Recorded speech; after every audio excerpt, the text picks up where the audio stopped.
Hello friends, बात करने वाले हैं टॉप 100 क्वेश्चंस जो कि मैथमेटिक्स से लिए गए हैं। आपके एग्ज़ाम के लिए इंपॉर्टेंट हैं। कोस्ट गार्ड जीडी या डीवी हो या फिर एयरफोर्स वाई ग्रुप हो या फिर नेवी एमआर, क्योंकि फ्रेंड्स इसमें आपके मैथमेटिक्स जो होता है वो सेमी लेवल का पूछा जाता है। और जैसे अभी जो इम्पोर्टेंट है आपके लिए coast guard GD DV air force Y group के लिए, क्योंकि अभी हाल ही में एग्ज़ाम आने वाला है। कोस्ट गार्ड का 20 मार्च को एग्ज़ाम है, तो जो 20 मार्च को जा रहे हैं बंदे वो ज़रूर यहाँ पे एक बार देख के जाएं। ये टॉप 100 क्वेश्चंस एक न एक क्वेश्चन इसमें से ज़रूर आपका फंसने वाला है फ्रेंड्स। ऐसे ही क्वेश्चंस जो पूछे जाते हैं एकदम ईजी क्वेश्चंस पूछे जाते हैं, तो अपन इनको एकदम डिटेल सॉल्यूशन के साथ और शॉर्ट मेथड के साथ देखने वाले हैं। सबसे पहले ये पार्ट 1 है। सबसे पहला क्वेश्चन है हमारे सामने, एक वस्तु का विक्रय मूल्य 910 रुपये है। विक्रय मूल्य यानी फ्रेंड्स सेलिंग प्राइस होती है। यदि लाभ 40% हो तो वस्तु का क्रय मूल्य ज्ञात कीजिए। क्रय मूल्य यानी कॉस्ट प्राइस है, लाभ यानी प्रॉफिट है।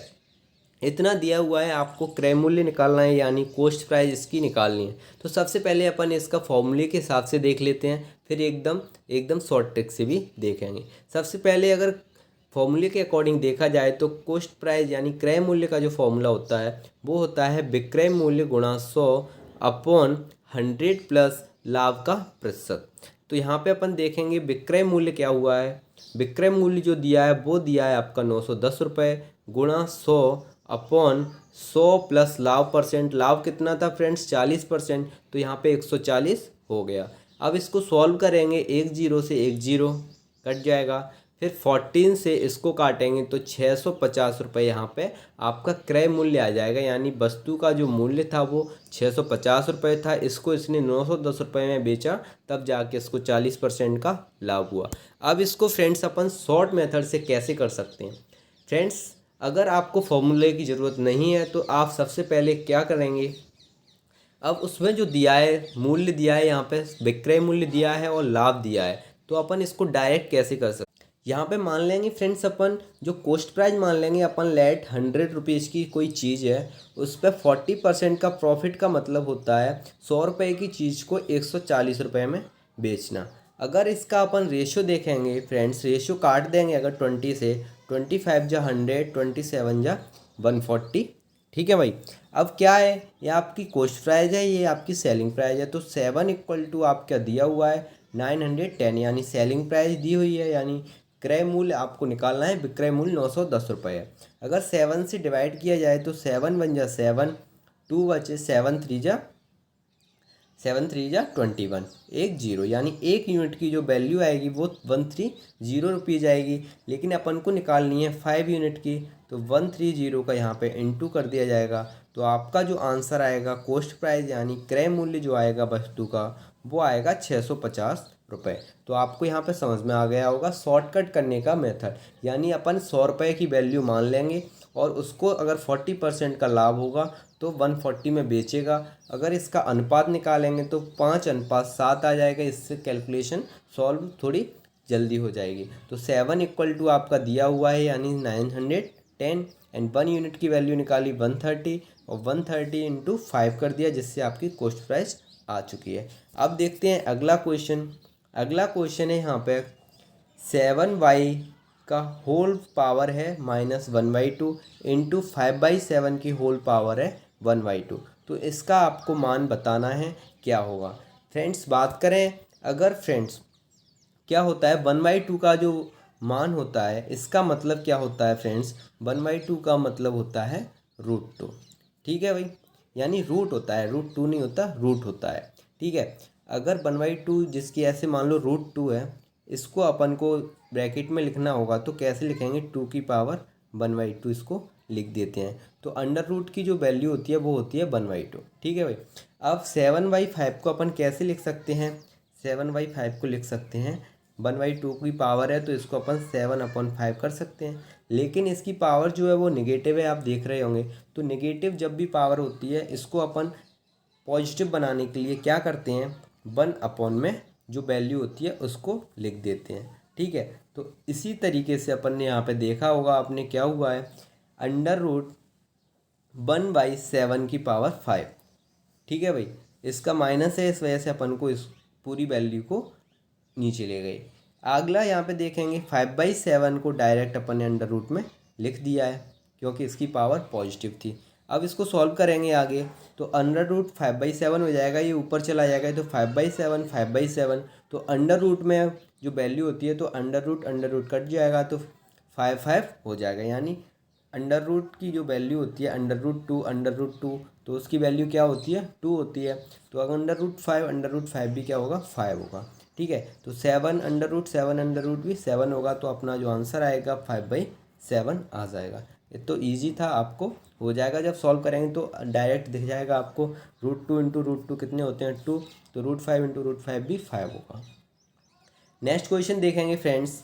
नेक्स्ट क्वेश्चन है आपका एवरेज से दिया हुआ है 19,63, 51, 78, 57, 47 तथा ए का औसत मान जो है वो आपका 49 दिया हुआ है। तो आपको ए की वैल्यू आपको बतानी है, ए का मान क्या होगा वो आपको निकालना है। तो फ्रेंड्स 49 आपका यहाँ पे औसत मान दिया हुआ है, तो औसत मान दिया हुआ है, इसका फॉर्मूला होता है सभी का प्लस सभी संख्याओं का और जितनी संख्याएं उससे डिवाइड देते हैं। अब यहाँ पे 49 है औसत और यहाँ पे 6 पूरी संख्याएं हैं और इन सब का सम कर दिया हम लोगों ने। तो अगर इनको देखा जाए तो 49 इंटू 6 करेंगे तो 294, इन सबको प्लस करेंगे तो यहाँ पर 258 प्लस ए की वैल्यू चाहिए अपन को, तो 258 इधर आएगा तो ये माइनस हो जाएगा 294 में से, तो ए की वैल्यू जो आएगी वो 36 आएगी। तो फ्रेंड्स सिंपल सा था, एवरेज निकालना था, एवरेज दिया हुआ है तो ए की वैल्यू निकालनी है। ठीक है, तो एवरेज बराबर सभी संख्याओं का सम प्लस जितनी संख्याएं उससे डिवाइड करते हैं, तो इनटू किया इधर आएगी संख्या तो 294, इनका सम किया और ए की वैल्यू आ चुकी है 36। नेक्स्ट क्वेश्चन यहाँ पे अपन देखेंगे फ्रेंड्स, क्वेश्चन नंबर 4। 3500 के 3/7 के 40% के 25% का मान क्या हुआ। इस तरह के क्वेश्चंस में क्या करते हैं फ्रेंड्स, के का मतलब यहाँ पे मल्टीप्लाई मान लेंगे।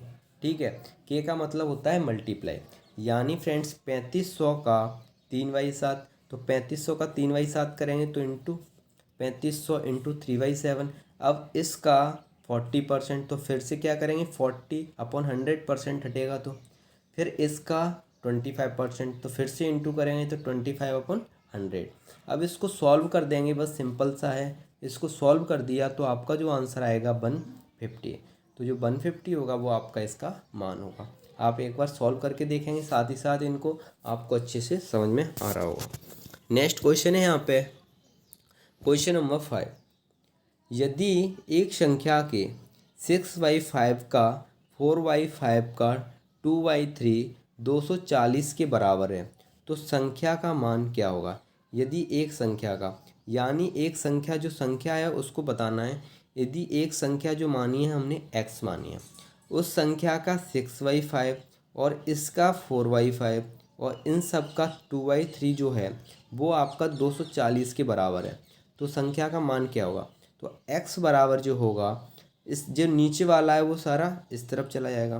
ठीक है, और जो ऊपर वाला है वो सारा नीचे आ जाएगा। ठीक है, क्रॉस मल्टीप्लाई कर देंगे तो x की जो वैल्यू आएगी इसको अपन सॉल्व कर देंगे, तो x की जो वैल्यू आएगी वो आएगी आपकी 375, आपका आंसर हो। नेक्स्ट यहाँ पे देखेंगे फ्रेंड्स, नेक्स्ट है क्वेश्चन नंबर 6। क्वेश्चन नंबर 6 है, यदि x/y की जो वैल्यू है 2/3, z/w की वैल्यू है 5x/7y के बराबर, तो xz/yw का मान क्या होगा ये आपको बताना है। तो x/y की वैल्यू यहाँ से आएगी तो 2/3 आ गई, z/w यानी z/w की वैल्यू आएगी 5x/7y, और x और y की वैल्यू अपन को पता है यहाँ पर 2/3 है, तो x और y की वैल्यू यहाँ पे रख दी है। अब अपने पास जो वैल्यू आई है वो एक्स वाई की आ चुकी है, यहाँ पे जेड डब्ल्यू की भी आ चुकी है 10/21।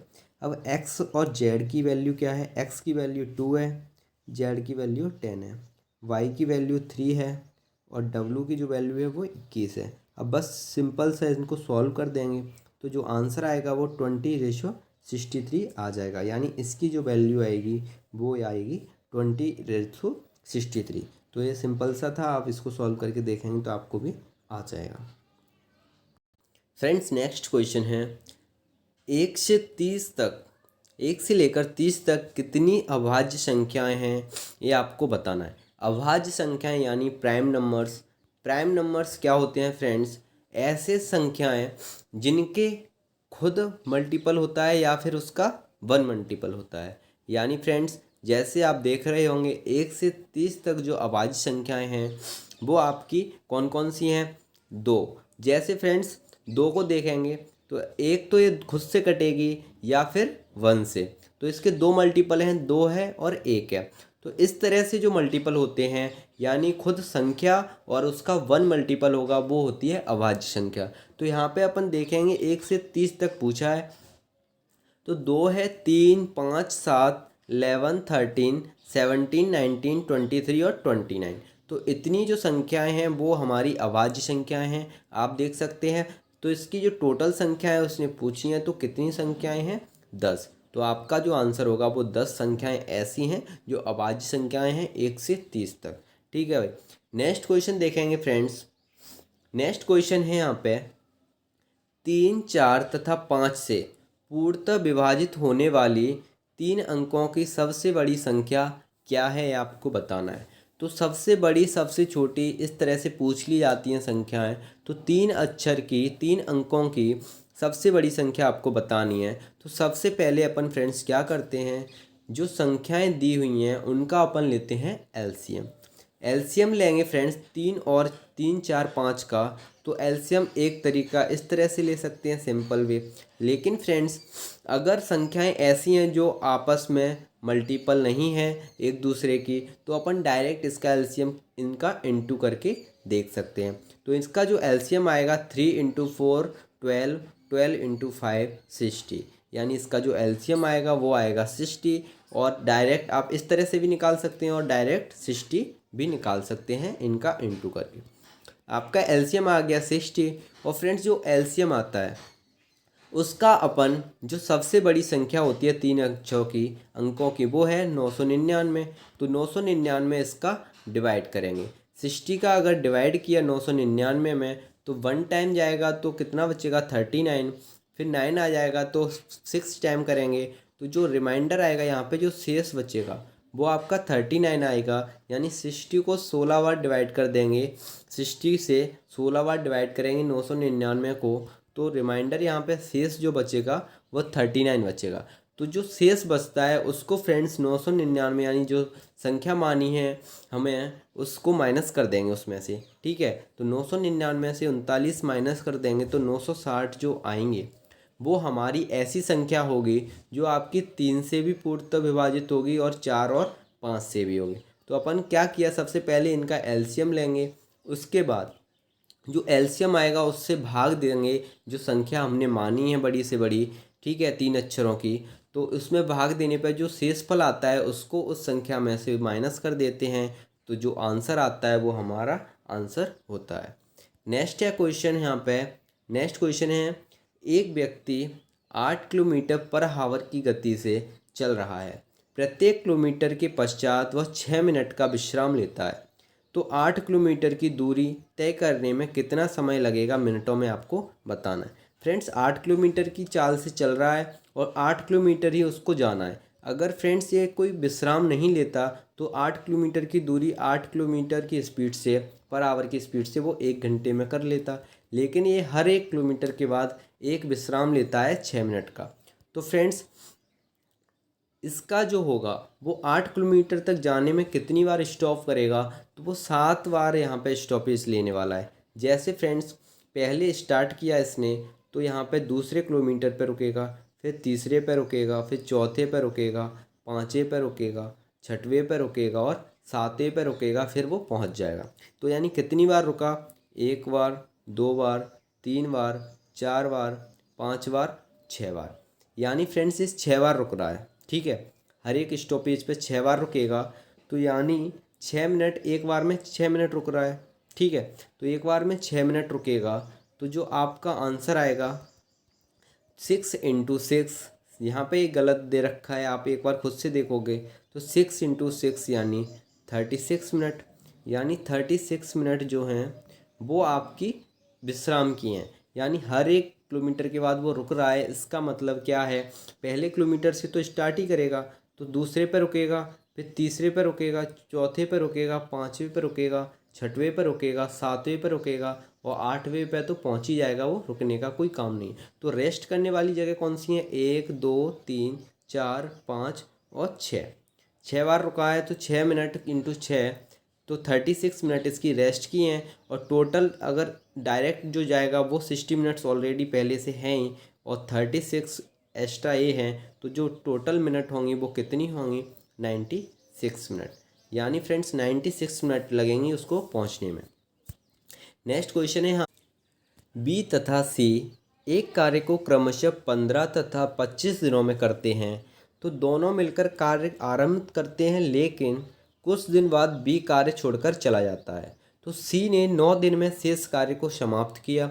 बी ने कितने दिनों तक काम किया ये आपको बताना है। ठीक है, अब देखते हैं फ्रेंड्स क्या होता है। सबसे पहले बी कितने दिनों में कर सकता है, 15 दिनों में। सी कितने में कर रहा है, 25 दिनों में। तो अपन जो टोटल काम मानेंगे वो इन दोनों का एलसीएम लेके मान लेते हैं। इन दोनों का एलसीएम लेके माना तो 75 इसको मान लिया, तो 15 से 75, अगर 15 डेज में अगर ये 75 कर रहा है तो एक दिन में कितना काम करता होगा, ये 5। ये कितना करेगा, सी 25 के हिसाब से 75 काम करना है तो 3 बार में एक काम कर देगा। एक दिन में कितना करेगा, 3 काम करेगा, तो 25 दिन में ये पूरा काम कर देगा। लेकिन फ्रेंड्स बी है जो चला जाता है, तो सी अकेला 9 दिन में शेष काम करता है। तो सी की जो इफ़िशियंसी है यानी ताकत है वो है यहाँ पे 3। सी एक दिन में कितना करता है, 3, तो 9 दिन में कितना करेगा फ्रेंड्स, 27 काम करेगा। यानी 75 टोटल काम है आपका, उसमें से 27 काम जो है अकेला करा है सी ने, कितने दिन में, 9 दिन में। तो जो रिमेनिंग जो बचा हुआ काम कितना है, 48। तो जो 48 काम है वो दोनों ने मिलके किया होगा। कितना किया होगा, 48 जो काम है वो दोनों ने मिलके किया होगा। सी ने अकेले 27 किया है, तो दोनों ने जो काम किया है, बी 5 की ताकत से कर रहा है एक दिन में, सी 3 के, तो टोटल जो कर रहा है वो 8 की ताकत से होगा। दोनों दोनों जो काम करेंगे एक दिन में 8 करेंगे, तो 48 जो काम है उसको दोनों करेंगे तो 48 डिवाइड बाई 8, यानी दोनों मिलके जो काम है वो 6 दिन में कर देंगे, यानी 6 दिन में कर दिया होगा। तो जो बी कितने दिन छोड़ के गया है, 48 वाला काम था, तो इसको जो दोनों ने किया है वो 6 दिन में किया है, तो यानी बी जो छोड़ के गया है वो 6 दिन बाद चला गया है। तो बी ने कितने दिनों तक काम किया है, 6 दिन तक ही काम किया है। तो ये आपको समझ में आ गया होगा। ये आपका पार्ट 1 के 10 टॉप 10 क्वेश्चन थे। अपन 100 की सीरीज कर रहे हैं फ्रेंड्स। अभी अपन कर रहे हैं टॉप 100 क्वेश्चंस का पार्ट 2 में क्वेश्चन नंबर 1 है। आप देखेंगे यहाँ पे किसी त्रिभुज का क्षेत्रफल 36√6 सेंटीमीटर स्क्वायर है तथा इसकी भुजाओं का अनुपात दिया हुआ है 4:5:7। तो त्रिभुज का परिमाप यानी पेरीमीटर आपको बताना है। तो फ्रेंड्स बात करें त्रिभुज का जो क्षेत्रफल होता है, अगर आपकी साइड गिवन है यानी भुजाएं दी होती हैं, तो उसका जो फॉर्मूला होता है वो होता है आपका under root side into side minus A into S minus V into S minus C. S क्या है यहाँ पे, एस है आपका, एस बराबर होता है a plus b plus c upon 2। A b c यहाँ पे साइड दी हुई हैं। ठीक है, अगर हम मानते हैं ए बराबर 4x, बी बराबर 5x, सी बराबर 7x, तो एस की जो वैल्यू आएगी वो आएगी आपकी, यहाँ पे आप देखोगे एस की जो वैल्यू आएगी 4x plus 5x plus 7x upon 2, यानी 16x अपॉन 2 आएगा। तो 8x यहाँ पे s की वैल्यू आ जाएगी। अब s की वैल्यू अपन यहाँ पे फॉर्मूले में पुट करेंगे, तो s की वैल्यू क्या है, 8x है, और a की वैल्यू यहाँ पे 4x है, तो s माइनस a की जो वैल्यू आएगी वो 4x आएगी। s माइनस b की वैल्यू क्या आएगी, 8x माइनस 5x यानी 3x। s माइनस c की जो वैल्यू आएगी 8x माइनस 7x यानी x। अब आगे देखते हैं फ्रेंड्स, अंडर रूट में वैल्यूज दी हुई हैं यहाँ पे, तो इसको अपन पेयर में लेके अपन बाहर निकाल लेंगे। 36√6 का सेम रखा, इक्वल टू 8 को अपन 2 इंटू 2 इंटू 2 रख सकते हैं, x का x रखा, 4 को अपन 2 इंटू 2 किया, एंड 3 को 3 इंटू एक्स और x। अब जो देखा जाए पेयर में क्या निकल रहा है, यहाँ पे आप देखोगे x into x 1 pair, x into x 1 pair, तो 1 पेयर 2 पेयर, यानी एक्स स्क्वायर यहाँ पे बाहर आ जाएगा। यहाँ पे अंदर क्या बचा, 2 × 2 एंड 2 × 3 एंड 2। अब यहाँ पे जो पेयर कौन कौन से बन रहे हैं, एक पेयर, दो पेयर है, यानी 2 × 2 कितना आ जाएगा, 4x²। ठीक है, 4x² बाहर आ गया, अंडर रूट में क्या बचा, ओनली 3 × 2, तो 4x² इंटू √6, तो √6 से √6 कट जाएगा, 36 से 4 यानी 4 से 36 कट जाएगा 9 बार, तो x² की जो वैल्यू यहाँ पे है वो है आपकी 9। x² की वैल्यू कितनी आ गई, 9 आ गई, तो x की वैल्यू कितनी आएगी, 3 आ जाएगी। अब x की वैल्यू अपने पास आ चुकी है फ्रेंड्स, तो अब x की वैल्यू साइड में यहाँ पे पुट कर देंगे, तो a बराबर जो आएगी 12 आएगी, b बराबर 15, c बराबर 21। अपन को निकालना था परिमाप फ्रेंड्स, तो परिमाप होता है साइड का सम, सभी साइड का भुजाओं का जो सम होता है यानी जोड़ होता है वो परिमाप होता है। तो जोड़ देंगे अपन सारी भुजाओं को, यानी 48 सेंटीमीटर जो होगा वो त्रिभुज का यहाँ पे सम होगा यानी परिमाप होगा। ठीक है भाई, तो यहाँ पे आंसर आ गया 48 सेंटीमीटर। नेक्स्ट क्वेश्चन है यहाँ पे, क्वेश्चन है यदि 12 वस्तुओं का क्रय मूल्य 15 वस्तुओं के विक्रय मूल्य के बराबर है तो हानि प्रतिशत क्या होगा, ये आपको बताना है। फ्रेंड्स अपन इसको एक यहाँ पे एकदम फॉर्मूले की तरह देखेंगे, फिर अपन एक शॉर्टकट मेथड भी इसका देखेंगे। तो 12 क्रय मूल्य वस्तुओं का बराबर है 15 विक्रय मूल्य के, यानी 12 CP बराबर 15 SP, SP यानी सेलिंग प्राइस, CP यानी कॉस्ट प्राइस। यहाँ पे आगे देखेंगे जो अनुपात निकालेंगे क्रय मूल्य और विक्रय मूल्य का, तो क्रय मूल्य बराबर हो जाएगा 15, विक्रय मूल्य बराबर हो जाएगा 12। ठीक है, 12 हो गया। अब हानि परसेंट निकालनी है आपको, तो हानि परसेंट का फॉर्मूला होता है क्रय मूल्य माइनस विक्रय मूल्य। क्रय मूल्य कितना है, 15 है, विक्रय मूल्य कितना है, 12 है, तो 15 माइनस 12 डिवाइड बाई क्रय मूल्य, डिवाइड क्या है, क्रय मूल्य इंटू 100। इस तरह अपन फॉर्मूले में वैल्यू पुट कर देंगे और जो आंसर आएगा वो अपना हानि का 20% आ जाएगा। लेकिन फ्रेंड्स ये लॉन्ग मेथड है, अपन इसको शॉर्टकट कैसे कर सकते हैं। सबसे पहले क्या किया फ्रेंड्स, 12 क्रय मूल्य वाली वस्तुओं 15 विक्रय मूल्य के बराबर है। ठीक है भाई, अब इसका अगर अनुपात देखेंगे CP/SP का, तो यहाँ पे अगर देखेंगे 3 से डिवाइड हो रहा है 4 बार और 3 से 5 बार, तो कॉस्ट प्राइस कितनी आ जाएगी 5 और सेलिंग प्राइस कितनी आ जाएगी 4। क्या आ गया 4। अब देखो कॉस्ट प्राइस यानी क्रय मूल्य है किसी वस्तु का 5 रुपये और सेलिंग प्राइस है किसी वस्तु का 4, यानी 5 रुपये की चीज़ को अगर तुम 4 में बेचोगे तो कितने का घाटा हो रहा है, 1 रुपये का। कितने पे हो रहा है, 5 रुपये पे, तो कितने परसेंट हो गया, 100 पे निकालेंगे तो 520 बार, तो 20% का यहाँ पे लॉस हो चुका है। तो यहाँ पे आपने देखा होगा, सिंपल सा, बस कुछ नहीं करना है। यहाँ पे आपको इसका रेशियो निकाल लेना है, CP आ जाएगी आपके पास, SP आ जाएगी। इस फॉर्मूले की कोई ज़रूरत नहीं है, डायरेक्ट आप निकाल सकते हैं। 1 रुपये का घाटा हो रहा है 5 रुपये पे, तो पूरा आंसर आएगा 20% हानि। नेक्स्ट क्वेश्चन है यहाँ पे, क्वेश्चन है थर्ड, P, Q तथा R ने साथ मिलकर एक व्यापार आरंभ किया। P की पूंजी Q की पूंजी का 3 गुना है, Q की पूंजी R की पूंजी का आधी है, तो उनकी पूंजियों का अनुपात बताना है आपको। फ्रेंड्स P की पूंजी जो है वो 3 गुना है Q के, तो P बराबर कितना हो गया 3Q। Q की जो है वो R के आधी है, तो Q बराबर R बराबर जो होगा, ऐसे ये 2 इधर आ जाएगा तो 2Q हो जाएगा। अब इनका जो अनुपात है वो क्या है, P बराबर यहाँ पे देखेंगे तो 3Q है, तो 3Q लिख दिया। Q बराबर है क्या है, Q बराबर यहाँ पे Q, R बराबर क्या है 2Q। ठीक है, तो अगर इनका अनुपात देखेंगे तो क्या होगा, यहाँ पे Q कॉमन है तो कट ही जाएगा यहाँ पे, तो 3:1:2 कितना आ गया, 3:1:2 इतना आ गया समझ में। ओके, एक और तरीका फ्रेंड्स क्या था इसका, P/Q, यहाँ पे आप देखोगे तो 3/1 आ जाएगा। यहाँ पे अगर देखोगे तो R/Q तो बराबर 2/1 आ जाएगा। तो Q यहाँ पे 1 है, Q यहाँ पे भी 1 है, P 3 है, R 2 है, तो अपन यहाँ पे देख सकते हैं आराम से 3:1:2 आपका आ गया था। नेक्स्ट है क्वेश्चन नंबर 4, प्रथम 30 सम संख्याओं का योग क्या होगा, ये आपको बताना है। तो फ्रेंड्स प्रथम 30 संख्याएं, जो फॉर्मूला क्या होता है इसका फ्रेंड्स, प्रथम जो n सम संख्याएं होती हैं उनका जो फॉर्मूला होता है वो होता है आपका n इंटू ब्रैकेट में n+1, n+n+1। तो n कितनी है यहाँ पे, प्रथम 30 का निकालना है तो n बराबर है 30।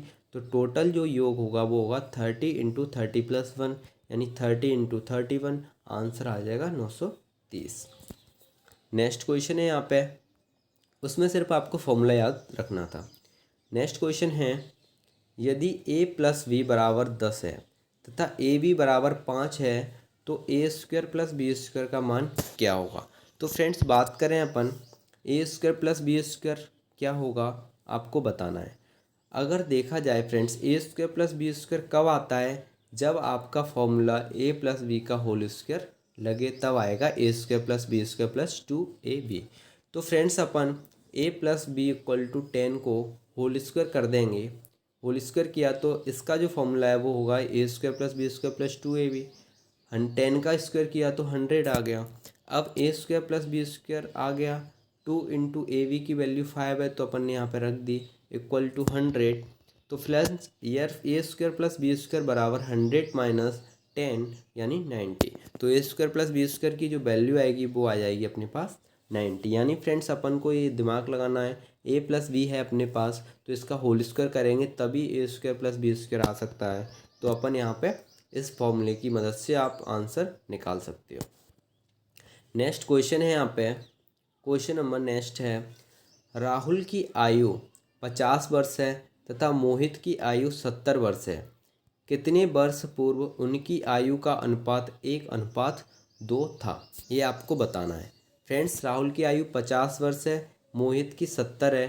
तो फ्रेंड्स कितने वर्ष पूर्व 1/2 था, 1:2 था। तो अपन मान लेते हैं x वर्ष पूर्व था, तो 50 माइनस एक्स और 70 माइनस एक्स यानी घटा देते हैं उसमें से। तो जो अनुपात है वो दिया है 1:2। अब इसका इंटू करेंगे क्रॉस मल्टीप्लाई, तो 2 का इधर करेंगे तो 100 माइनस 2x, इधर करेंगे तो 70 माइनस एक्स। तो 100 माइनस 70 इक्वल्स टू 2x, इधर आएगा माइनस एक्स, तो x बराबर आ जाएगा 30। यानी 30 वर्ष पूर्व, कितने वर्ष पूर्व, 30 वर्ष पूर्व, यहाँ पे x की वैल्यू आ गई 30। तो 30 वर्ष पूर्व उनकी आयु का जो अनुपात था वो था 1/2। नेक्स्ट है यहाँ पे क्वेश्चन नंबर 7। क्वेश्चन नंबर 7 में है 2 की पावर 400, 3 की पावर 300 में से कौन बड़ा है। इस तरह के क्वेश्चंस आते हैं फ्रेंड्स, तो आपको एकदम घबराना नहीं है। तो 2 की पावर 400 इसको लिख सकते हैं 2 की पावर 4 इंटू 100, 3 की पावर 3 इंटू 100, इस तरह से लिख सकते हैं। अब देखो 2 की पावर इसको क्या लिख सकते हैं 4 ब्रैकेट में 100, इसकी क्या लिख सकते हैं 3 की पावर 3 ब्रैकेट में ऊपर होल स्क्वायर 100, मतलब एक ही है। अब 2 की पावर 4 का मतलब होता है 16 की पावर 100, 3 की पावर 3 का मतलब 27 का 100। अब आप देख सकते हैं पावर यहाँ पर सेव हो गई, तो 16 है, यहाँ पे 27 है, तो कौन सा बड़ा है 3 की पावर 300। 27 बड़ा है, इसका मतलब 3 की पावर 300 बड़ा है। तो आपको ये ऑप्शन में दिया होगा, आपको बताना है। नेक्स्ट है यहाँ पे क्वेश्चन है, एक वर्ग में विकर्ण की लंबाई है 7 सेंटीमीटर, यानी वर्ग जो होता है स्क्वायर होता है, इसकी जो डायगोनल की लंबाई दी है 7 सेंटीमीटर। तो आपको बताना है वर्ग का क्षेत्रफल क्या होता है। तो वर्ग का क्षेत्रफल क्या होता है ये आपको बताना है। इसका जो फॉर्मूला होता है वो क्या होता है विकर्ण का, अगर आपके पास विकर्ण दिया हुआ है तब वर्ग का फॉर्मूला होता है साइड स्क्वायर, ठीक है। अगर विकर्ण दिया हुआ है साइड नहीं है तो अपन को साइड की ज़रूरत है। तो विकर्ण बराबर होता है a√2, डायगोनल बराबर क्या होता है a√2। डायगोनल अपने पास दिया है 7 बराबर a√2, तो a की जो वैल्यू आएगी वो आएगी 7/√2, ठीक है। क्या आएगी 7/√2। आप यहाँ पे देख रहे होंगे विकर्ण बराबर होता है भुजा√2, 7 बराबर भुजा√2, भुजा बराबर 7/√2। अब अपन फॉर्मूला रख देंगे फ्रेंड्स, वर्ग का क्षेत्रफल क्या होता है भुजा का स्क्वायर यानी 7/√2 का स्क्वायर 49/2, यानी जो आंसर आएगा वो आएगा 24। 24.5 सेंटीमीटर स्क्वायर, ये आपका एरिया आ जाएगा। नेक्स्ट क्वेश्चन है यहाँ पे, क्वेश्चन है एक महिला 13 रुपये में 14 सेब खरीदती है तथा 14 रुपये में 13 सेब बेचती है, तो आपको लाभ परसेंट बताना है, क्या होगा। फ्रेंड्स, क्रय मूल्य की बात करें तो 13/14, विक्रय मूल्य की बात करें तो 14/30। इनका कुछ नहीं करना, आपको क्रॉस मल्टीप्लाई कर देना है। तो क्रय मूल्य जो होगा वो 13 × 30 169 हो जाएगा, यानी कॉस्ट प्राइस जो होगी 169। विक्रय मूल्य की बात करें तो 14 × 40 यानी 196।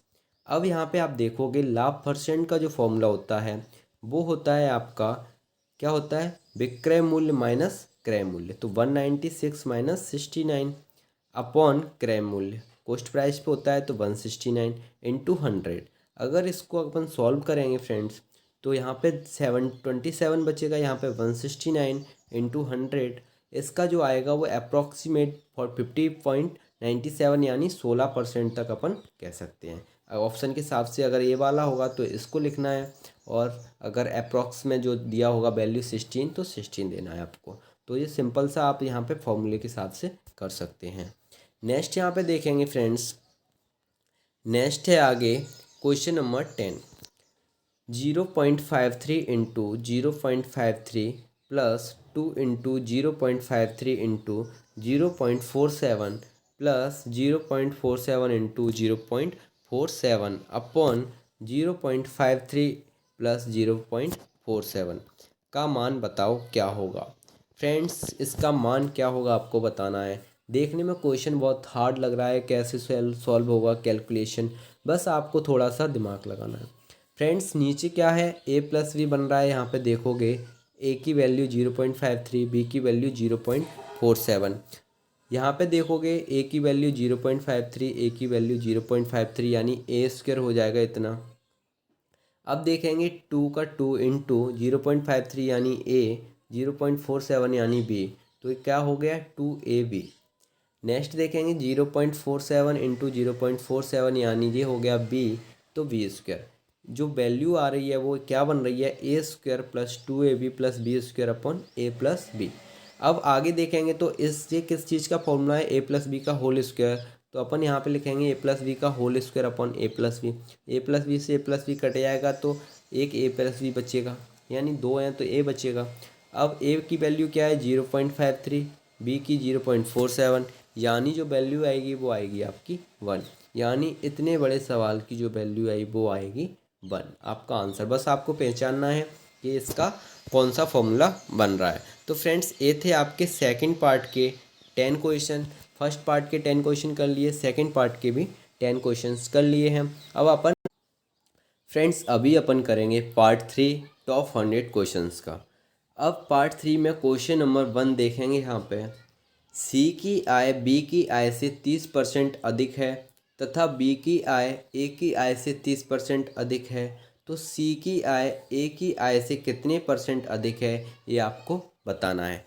फ्रेंड्स, देखेंगे अपन यहाँ पे एक चीज़ देखेंगे अपन, जो ए की आय है उससे बी की आय 30% अधिक है, यानी ए की आय हमने मान ली 100, तो बी की आय कितनी होगी 30% अधिक यानी 130। ठीक है। अब सी की आय जो है वो बी की आय का 30% अधिक, यानी बी की आय का 130% अधिक है, तो इंटू ए 130/100 करेंगे तो कितना आएगा, यहाँ पे 0 0 कट जाएगा, 13 × 30 169, यानी सी की जो वैल्यू आएगी वो आएगी 169। तो अब अपन को बताना है यहाँ पे कि सी की ए की आय से सी की आय कितनी अधिक है। तो ए की आय है 100, सी की आय है 169, तो कितनी अधिक है, यहाँ पे 69 है, कितने पे है 100 पे, तो कितनी यहाँ पे परसेंट निकालेंगे तो 100 से 100 कट जाएगा तो 69% आंसर आ जाएगा।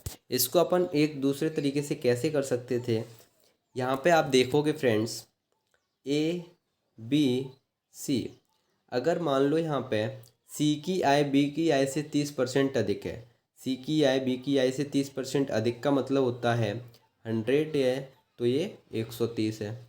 अगर आगे देखेंगे बी की आय ए की आय से 30% अधिक है, तो बी की आय से 30% अधिक, इसको ये 100 है तो ये 130 है। अब इसका रेशियो सेम करना होगा, तो इसकी जगह यहाँ पे 100 आ जाता है, यहाँ पे ये वाली वैल्यू आ जाती है, तो इसका इंटू करेंगे यहाँ पे, 0 0 यहाँ पे कॉमन ले लेते हैं, तो ये 169 आएगा, यहाँ पे 130 आएगा, यहाँ पे 100 आएगा। तो 100 से कितनी ज़्यादा है, 169 है, तो 69% यहाँ पे आंसर आ जाएगा। नेक्स्ट क्वेश्चन देखोगे यहाँ पे फ्रेंड्स, पी तथा क्यू एंड आर एक कार्य को क्रमशः 45, 15 और 5 दिन में पूरा कर सकते हैं। तो तीनों एक साथ मिलकर इसी कार्य को कितने दिनों में पूरा कर सकते हैं, ये आपको बताना है। फ्रेंड्स, पी 45 दिन में काम कर सकता है, क्यू 15 में, आर 5 में। अपन इन सब की एक ऐसी वैल्यू ले लेते हैं जो इन सब की डिविजिबल हो, यानी इन सब से भाग जा सके। तो ऐसी अपन ने 45 जो है इसका एलसीएम ऐसी ले लिया अपन ने, जो कि अब हमारा पूरा काम हो गया। ये हमारा पूरा कार्य है 45। अब पी कितने दिन में कर पाएगा, अगर 45 काम को 45 दिन में कर रहा है तो एक दिन में एक काम करेगा। क्यू अगर 15 दिन में 45 काम कर रहा है तो एक दिन में 3 करेगा। ऐसे ही आर एक दिन में 9 काम करेगा। अब देखते हैं एक दिन में तीनों कितना करेंगे, तो इन दोनों तीनों का प्लस करेंगे तो 13, यानी एक दिन में तीनों मिलकर 13 काम कर रहे हैं। तो अपन 45 काम तीनों से करवाना है, तो 45 डिवाइड बाई 13 आपका आंसर आ जाएगा, यानी 45/13 दिन में यहाँ पर तीनों मिलकर इस काम को कर सकते हैं। क्वेश्चन है, 50 संख्याओं का औसत मान 18 है। यदि संख्या 18, 32, 65 को गलती से 25, 29, 56 ले लिया था तो सही औसत मान ज्ञात कीजिए। फ्रेंड्स, इसमें आपको सही औसत मान बताना है। अगर फ्रेंड्स सही संख्या हमारी ये थी और हमने इस वाली संख्या से जो एवरेज निकाला था वो 18 है, तो इस हिसाब से कितना एवरेज आएगा वो आपको बताना है। तो सबसे पहले क्या करेंगे, जो 50 संख्याओं का औसत जो चेंज हुआ है वो सिर्फ इन 3 संख्याओं की वजह से हुआ है, क्योंकि हमने गलत लिख लिया था। तो बस इन्हीं संख्याओं को देख लेंगे कि कितना अंतर है इन दोनों में। तो फ्रेंड्स, अगर इन संख्याओं का सम देखा जाए तो ये 115 है, इन तीनों संख्याओं का औसत देखा जाए तो 110 है। अब बस डिफरेंस कितने का है, 5 नंबर का है। 5 नंबर यानी कम लिख दिए हैं यहाँ पे, गलती से 5 नंबर का सम कम था। तो जो 5 नंबर का जो डिपेंड करेगा वो 50 संख्याओं पे बट जाएगा, क्योंकि एवरेज जो है 50 संख्याओं पे देखा जाएगा। तो 50 का 5/50 करेंगे तो 1/10 आ जाएगा, यानी 0.1 एवरेज जो है हमारा कम आया था, क्योंकि हमने यहाँ पे कम वैल्यू ली थी। अगर हम इस वाली वैल्यू से लेते तो हमारा 0.1 एवरेज बढ़ आता, 0.1 एवरेज बढ़ आता। तो अब क्या करेंगे, जो एवरेज था हमारा 18, उसमें अपन 0.1 प्लस कर देंगे, तो जो नया जो ओरिजिनल जो सही वाला एवरेज आएगा वो आएगा अपन 18.1, जो आपका हमारा सही आंसर होगा। नेक्स्ट क्वेश्चन है यहाँ पे फ्रेंड्स, a³ + 2³ + ... 9³, यानी फ्रेंड्स इसका मान आपको बताना है। ये आप देख रहे होंगे फ्रेंड्स, ये क्या है, एक सीरीज बन रही है। कौन सी सीरीज बन रही है, 1³ + 2³ + ... n³, यानी फ्रेंड्स सम ऑफ, इसका एक फॉर्मूला होता है, सम ऑफ n टर्म्स का क्यूब का sum of sum of n terms of cubes. ठीक है, इसका एक फॉर्मूला होता है, यानी क्यूब का सम करते हैं अगर n टर्म्स का, तो जो हमारा फॉर्मूला होता है वो होता है n ब्रैकेट में n+1 होल स्क्वायर, इन सब का n ब्रैकेट में n+1/2 का होल स्क्वायर। ये हमारा फॉर्मूला होता है एक n टर्म्स का अगर क्यूब का सम निकालना है। ठीक है, तो n यहाँ पे कितनी है, 9, यानी 9 टर्म्स हैं, 1 से 9 तक 9 टर्म्स हैं। तो n की वैल्यू पुट कर देंगे, n+1/2, यानी 9 9+1/2। ठीक है, अब इसको सॉल्व करेंगे फ्रेंड्स, तो 9 और 9+1 यानी 9 × 10 आ जाएगा, अपॉन में 2 है, 2 से 2 कट जाएगा 5 टाइम्स। तो यहाँ पे जो बचेगा 9 × 5 यानी 45 का होल स्क्वायर। तो 45 का स्क्वायर की वैल्यू क्या होती है, 20, 25, यानी 2025 हमारा आंसर हो जाएगा। नेक्स्ट क्वेश्चन की तरफ चलते हैं फ्रेंड्स। नेक्स्ट क्वेश्चन है 1442 एंड 84 का महत्तम समापवर्तक क्या होता है, यानी एचसीएफ फ्रेंड्स आपको निकालना है 1442 एंड 84 का। तो फ्रेंड्स एचसीएफ में क्या देखते हैं, इन तीनों चीज़ों, तीनों वर्ड्स, इन सभी वर्ड्स में जो कॉमन होता है वही एचसीएफ होता है। तो 14 के फैक्टर करेंगे अपन, तो 14 के फैक्टर कौन कौन से होते हैं, 2 × 7। 42 के करेंगे तो 2 × 3 × 7। ऐसे ही 84 के किए जाएंगे तो वो होंगे 2 × 2 × 3 7। तो इसमें जो कॉमन फैक्टर्स होते हैं उसका जो इंटू करेंगे वही हमारा एचसीएफ होगा। तो इसमें जो कॉमन टर्म्स हैं वो हैं 2 × 2 × 2 एंड इसमें 7 7 7, यानी 2 × 7 हमारा, यानी एचसीएफ जो आ जाएगा वो आ जाएगा 14। ठीक है, सिंपल सा क्वेश्चन था।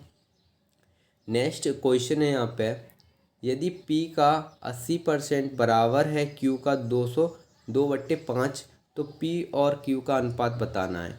तो फ्रेंड्स P का 80% यानी P इंटू 80% यानी 80/100 एंड Q का 2/5 तो Q का 2/5। 80/100 को अपन डिवाइड करेंगे तो 4/5 आ जाएगा, यानी यहाँ पे देखा जाएगा तो P इंटू 4/5 इधर Q इंटू 2/5। तो जो 5 है वो कट जाएगा आमने सामने और 2 से 2 कट जाएगा।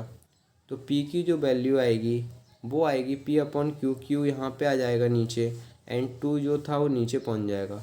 तो यहाँ पे जो आंसर आएगा P और Q का अनुपात जो आएगा वो आएगा 1/2, यानी अनुपात में 1:2 लिख देंगे, आपका सही आंसर होगा।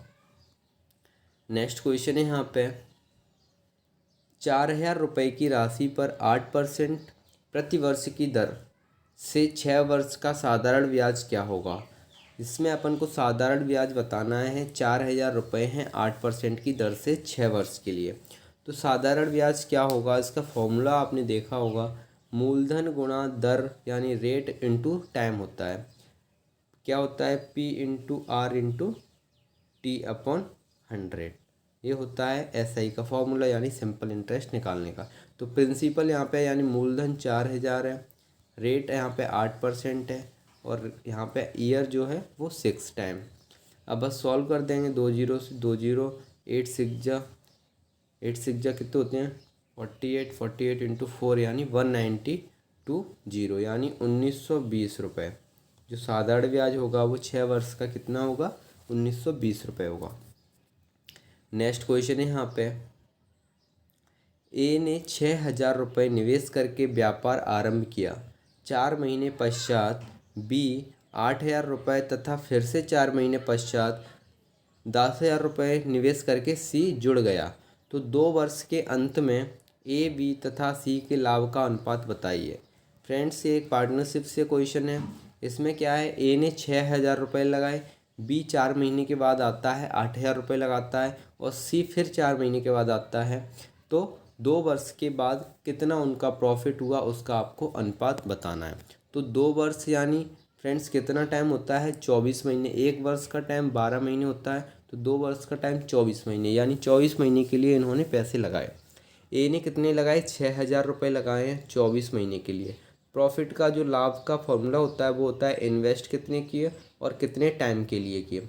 तो वही है, इन्वेस्ट इतने किए और इतने टाइम के लिए किए, तो जो अनुपात आएगा वो प्रॉफिट में आएगा यानी लाभ में आएगा। अब देखते हैं, यहाँ पे देखा ए ने 6000 रुपये 24 महीने के लिए लगाए और बी ने 8000 रुपये लगाए हैं लेकिन 4 महीने बाद ए से, तो 20 महीने के लिए लगाएगा यहाँ पे। ठीक है, तो 8000 इंटू 20 किया। सी ने इसके 4 महीने बाद लगाए तो 10,000 रुपये लगाए और कितने महीने के लिए, 16 महीने के लिए। अब यहाँ पे देखेंगे 3 0 इसमें भी है, 3 0 इसमें भी है, 3 0 इसमें भी है, तो ये कट जाएगा। क्या क्या बचेगा यहाँ पे, 30, यहाँ पे 6, यहाँ पे 24, यहाँ पे 8, यहाँ पे 20, यहाँ पे 10, यहाँ पे 16। अब क्या है, एक दूसरे को यहाँ पे काट देंगे। यहाँ पे अगर सॉल्व आप करके देखोगे तो आपको समझ में आ जाएगा कैसे कट रहा है। आगे यहाँ पे जो अनुपात आएगा वो आएगा आपका 9:10:10, यानी ए बी सी के लाभ का जो अनुपात आएगा वो आएगा 9:10:10। ठीक है, तो ये सिंपल सा क्वेश्चन था, याद रखना है इसका फॉर्मूला बस, प्रॉफिट बराबर होता है इन्वेस्टमेंट इनटू टाइम, इतना याद रखना है। नेक्स्ट क्वेश्चन है यहाँ पे, 1.27 का होल स्क्वायर माइनस 1.05 का होल स्क्वायर का मान क्या है आपको बताना है, अपॉन 0.22 था। इसका मान बताना है आपको क्या है। तो फ्रेंड्स इस तरह के क्वेश्चन सॉल्व करने में काफ़ी टाइम लगता है, लेकिन फ्रेंड्स इस तरह के क्वेश्चन जब भी दिखें इसमें कोई ना कोई ट्रिक ज़रूर होती है। इसमें जो ट्रिक है वो आप देख रहे होंगे, इन दोनों का पहले इसको ए स्क्वायर है माइनस फिर बी स्क्वायर है, ठीक है। और यहाँ पे जो आता है वो ए प्लस बी का ए स्क्वायर प्लस ए माइनस बी आएगा, ठीक है। क्या होता है अगर इसमें देखेंगे ए और ए बी मान लिया अपन ने, तो इसका जो डिफरेंस है वो नीचे है। यहाँ पे आप देख पा रहे होंगे 1.27 माइनस 1.05, तो इसका जो यहाँ पे डिफरेंस आया वो कितना आया, यहाँ पे 0.22, ठीक है। अब यहाँ पे देखेंगे अगर इसका डिफरेंस इतना आ रहा है अप्रोक्सीमेट, ठीक है। अब ए मान लिया, इसको बी मान लिया, तो ए स्क्वायर माइनस बी स्क्वायर ए माइनस बी। ए इसका फॉर्मूला होता है एक बार प्लस में एक बार माइनस में, नीचे एक बार माइनस में है तो ये कटे आएगा। अब ए प्लस बी की वैल्यू क्या है, ए की वैल्यू 1.27 है, बी की वैल्यू 1.05 है, तो इसका जो आंसर आएगा 2.32 आएगा, ठीक है। इसको अगर प्लस करेंगे तो देख लीजिए यहाँ पे प्लस किया तो 2.32 आ गया। नेक्स्ट क्वेश्चन है यहाँ पे, किसी संख्या का वर्ग उसी संख्या के 3 गुने से 10 अधिक हो तो संख्या बताइए। यानी फ्रेंड्स संख्या हमने मान ली x, कोई संख्या है वो अपने से 3 गुने से 10 अधिक है। किसी संख्या का वर्ग उसी संख्या के 3 गुने से 10 अधिक है, यानी संख्या हमने क्या मान ली, x मान ली, तो उसका जो स्क्वायर है बराबर है अपनी संख्या के तिगुनों से 10 अधिक, तो हमने लिख दिया 3x प्लस 10। अब इसको सॉल्व कर दिया, x square minus 3x minus 10 बराबर 0। अब ये एक इक्वेशन बन गई, क्वाड्रेटिक इक्वेशन। इसको क्या करते हैं, इस बीच वाले के यहाँ पे ऐसे फैक्टर करते हैं जो इन दोनों का मल्टीपल हो। तो इसके जो फैक्टर किए -5x प्लस 2x माइनस 10, तो इसमें x कॉमन आया तो x माइनस 5 प्लस 2 कॉमन आया तो x माइनस 5, तो कॉमन फैक्टर क्या आ गए, x माइनस 5 x प्लस 2 बराबर 0।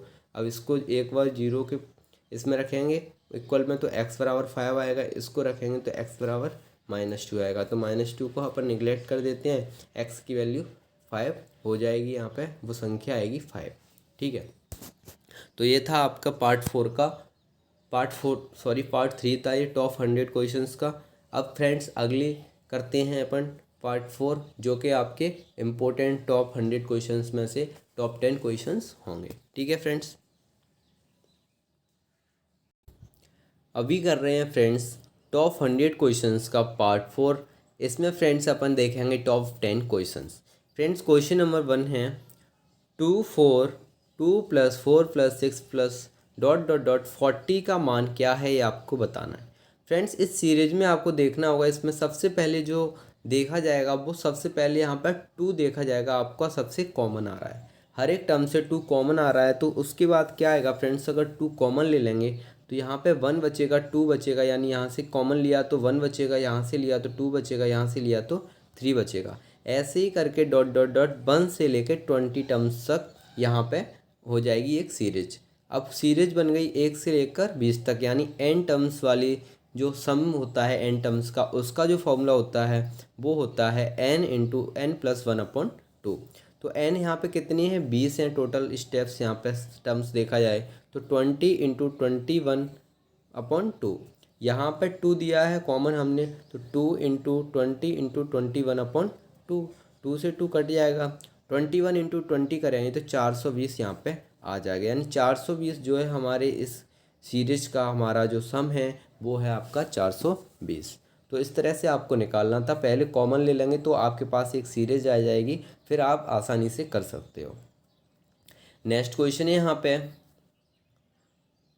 2/3, 4/7 तथा 12/35 का लघुत्तम समापवर्त बताना है। एलसीएम आपको निकालना है, इसका जो एलसीएम होगा वो क्या होगा। तो फ्रेंड्स इस तरह अगर फ्रैक्शन फॉर्म में दिए हो, यानी भिन्न का जो एलसीएम निकालते हैं वो क्या करते हैं, अंश का पहले एलसीएम निकालते हैं और हर का एचसीएफ निकालते हैं। पहले एलसीएम ऊपर वाले का, नीचे वाले का एचसीएफ निकालते हैं।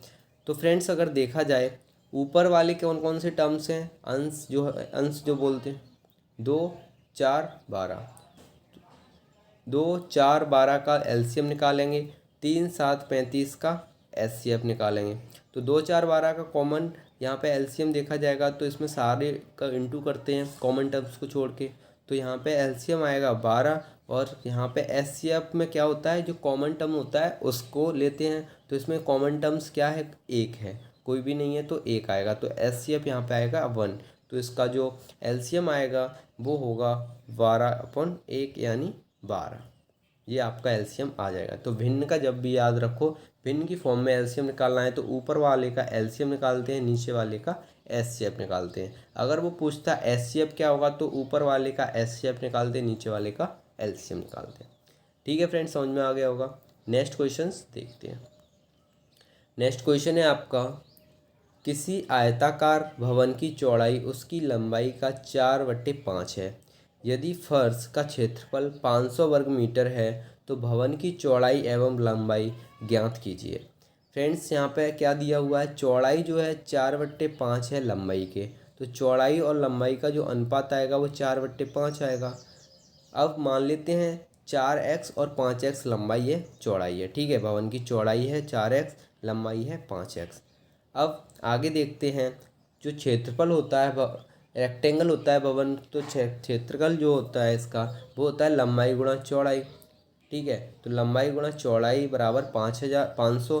अब इसको 20x² हो जाएगा, तो इसको काटेंगे तो x² बराबर 25 आ जाएगा, और x की वैल्यू यहाँ पे स्क्वायर रूट लेंगे 25 का, तो 5 आ जाएगी।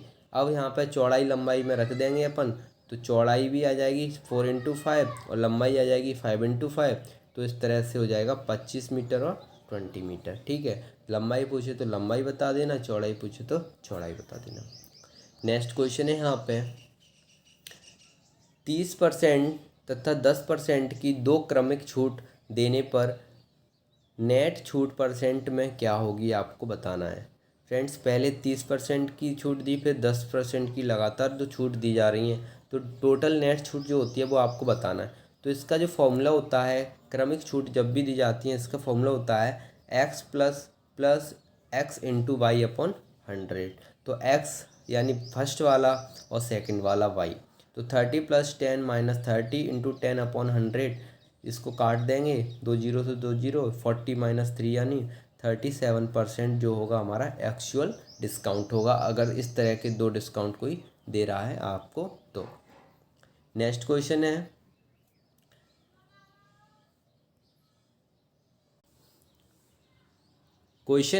कौन सी संख्या 100 के 80% से 30% कम है।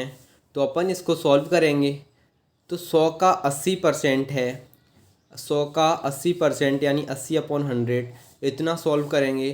फिर इसके कितनी 30% कम होनी चाहिए, तो 30% कम होने से मतलब है 70/100, मतलब जो संख्या यहाँ पे आएगी उसका 70/100 कर देंगे, तो अपनी जो आएगी वो 30% कम आएगी संख्या। तो जो आंसर आएगा यानी 100, इसको सॉल्व करेंगे अपन, इसको सॉल्व करेंगे तो 2 0 से 2 0 कट जाएंगे, 1 0 1 0 2 0 ये कट जाएंगी, क्या बचेगा 8 × 7, यानी जो हमारी संख्या आएगी वो आएगी आपकी 56 जो होगी वो 100 के 80% से 30% कम होगी। चेक करके देख सकते हैं आप, 100 का 80% क्या होता है 80 से 30% कम है 56, ये आप सॉल्व करके देख सकते हैं, यानी 70/100, 2 0 से 2 0 8 7 56। नेक्स्ट क्वेश्चन है, 20 लड़कों के एक समूह की औसत आयु है 15 वर्ष। यदि एक लड़का समूह छोड़ देता है तो औसत आयु 14.5 वर्ष हो जाती है।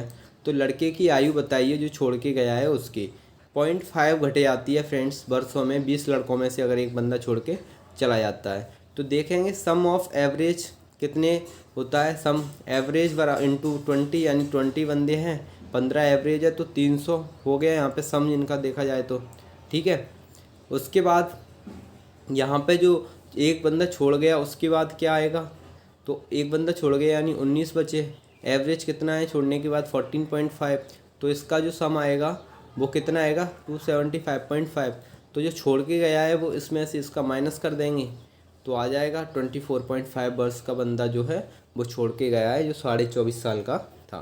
तो यही आपको बताना था। पहले अपन टोटल निकाल लेंगे, फिर जो छोड़ के गया है उसको निकाल लेंगे, जो छोड़ने के बाद निकाल लेंगे, फिर जो डिफरेंस आएगा वही उस बच्चे की वर्ष में आयु होगी।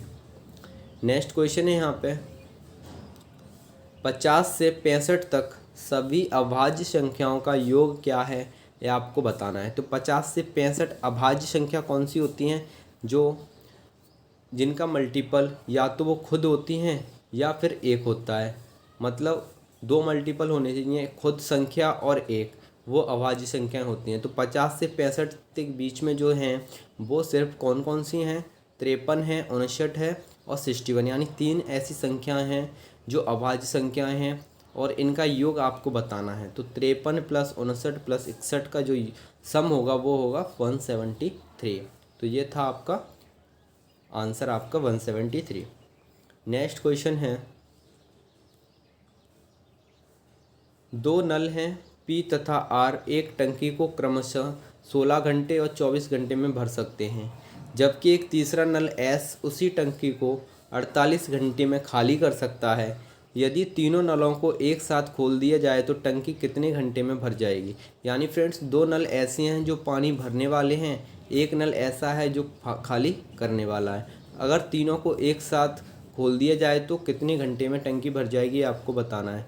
फ्रेंड्स, इसको देखेंगे, अगर P जो है वो 16 घंटे में भर रहा है, R जो है वो आपका 24 घंटों में भर रहा है और S जो है वो खाली कर रहा है, यानी निगेटिव है, कितने में, 48 घंटे में। इसका अगर अपन एक कॉमन वैल्यू देख लेंगे जो कि इस टंकी की कैपेसिटी होगी, यानी कितना काम कर रहे हैं लोग, तो इसकी जो है 48 मान लेते हैं। तो ये कितनी एफिशिएंसी से काम कर रहा है, 16 × 48। एक R जो है इसकी एफिशिएंसी आएगी 2, S की एफिशिएंसी आएगी 1, जो कि माइनस में आएगी। अगर फ्रेंड्स ये इतनी ताकत से यानी 16 घंटे में भर रहा है तो 1 घंटे में कितना काम कर रहा है, 3। R कितना कर रहा है, 2, और 1 घंटे में S कितना काम कर रहा है, -1, यानी 1 कम कर रहा है 1 लीटर। ठीक है, अब जो तीनों को एक साथ खोल दिया गया है, एक साथ खोलने का मतलब यानी 3 2 5 ये दोनों भर रहे हैं, एक जो खाली कर रहा है, तो यह इसकी जो इफ़िशियंसी यानी जो ताकत आएगी इनकी, वो किस स्पीड से भरेंगे, 3 2 5 -1 यानी 4 से। अपने पास टोटल है 48 कैपेसिटी इसकी। अब 4 की इफ़िशियंसी से भर रहे हैं, यानी 1 घंटे में ये 4 भरेंगे तो 48 कितने टाइम में भर जाएगी, 4 1 जा 4, 4 2 जा 8, यानी 12 घंटे में ये भर जाएगी। तो इसका आंसर जो होगा वो होगा आपका ऑप्शन नंबर C, यानी 12 घंटे में ये तीनों अगर चालू कर दिए जाएँ, दोनों भरने वाले और एक खाली करने वाला, तो 12 घंटे में टंकी भर जाएगी। यहाँ पे आप सॉल्यूशन भी देख सकते हैं, सॉल्यूशन भी सेम इसी तरीके से 16 24 48 इनका कॉमन मान लिया और इसकी इफ़िशियंसी आ गई। टोटल इफ़िशियंसी देखा जाए तो 4 आएगी, क्योंकि एक नेगेटिव है, तो 12 घंटे में भर देगा। नेक्स्ट क्वेश्चन है, एक कार 100 किलोमीटर प्रति घंटा की गति से चलती है तथा एक निश्चित दूरी को 2 घंटे 30 मिनट में तय करती है, तो 60 किलोमीटर प्रति घंटा की गति से चलने वाली एक अन्य कार समान दूरी को कितने समय घंटों में तय करेगी। ये आपको डिस्टेंस बराबर है, बस स्पीड क्या है इसकी चेंज हो गई है, आपको बताना है कि कितने टाइम में करेगी। देखोगे फ्रेंड्स, दूरी का जो फॉर्मूला होता है वो होता है चाल इंटू समय।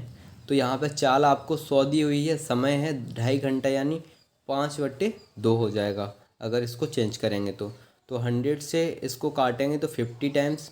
अब 50 × 5 यानी 250 किलोमीटर जो है आपकी दूरी आ गई। दूरी आपकी समान है, समय है निकालना आपको, तो दूरी कितनी है 250, चाल कितनी है 60 की स्पीड से, तो अगर इसको डिवाइड करेंगे तो 25/6 जो है आपका टाइम आ जाएगा। तो ये सिंपल सा क्वेश्चन है। पहले अपन पहली वाली स्पीड और टाइम से दूरी निकाल लेंगे।